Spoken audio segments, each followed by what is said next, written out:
ကျွန်တော်အခုကတော့ဒီရှင်ရိုက်ဘတ်တန်လေးပေါ့နော်ဖောင်းတိုင်းမဖြစ်တဲ့ပြဿနာပေါ့နော်အဲ့ဒါလေး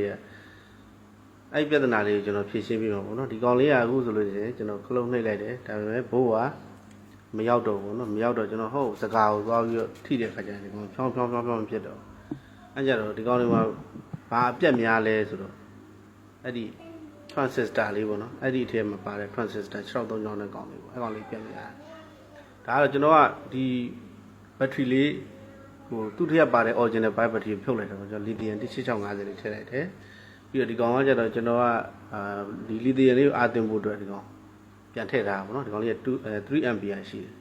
2 ampere 3 ampere တိုက်စီပေါ့နော်ကြိုက်တာနဲ့သွင်းလို့ရတယ်အဲ့ဒါလေးကဒီကူဘက်ထရီလေးကိုအားပြန်သွင်းဖို့အတွက်ထည့်ထားတာပေါ့နော်ဟုတ်ကဲ့ဒီမှာပြက်များတဲ့ဒီမှာဒီ transistor လေးပေါ့မှာ630ကျောင်းတဲ့ကောင်အဲ့ကောင်လေးကဒီ DA2 တို့ဒီ256တို့2မျိုး3မျိုး4 5မျိုးလောက်တော့ရှိရပြ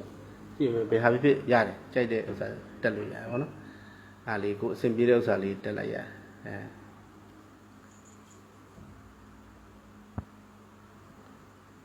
ကျွန်တော်ဒီကက်ကလေးတစ်ကက်ပေါ့နော်အဲ့ကက်အဟောင်းလေးမှာရှိတယ်ဒီကောင်လေးကျွန်တော်ဖြုတ်လိုက်ဒီကောင်လေးကကောင်းသေးတယ်ကောင်းသေးတဲ့ဥစ္စာလေးကျွန်တော်ဖြုတ်လိုက်ပါတော့နော်ဖြုတ်ပြီးတော့အခုကျွန်တော်ဖြောင်းတိုင်းမဖြစ်တဲ့ဥစ္စာတွေကိုထည့်ပါဒီကောင်ထည့်ပါကောင်လေးတွေကဘယ်နာမှာဖြစ်ဝယ်လို့ရပါတယ်ကျွန်တော်ဖြုတ်ပြီးပါပြီဒီကက်လေးဖြုတ်လို့ပြီးပါပြီဖြုတ်လို့ပြီးတော့ကျွန်တော်ဒီကောင်လေးကိုအဲ့ဒီကျွန်တော်အခုလက်ရှိသုံးနေတဲ့ circuit မှာကျွန်တော်ထည့်ပါပေါ့နော်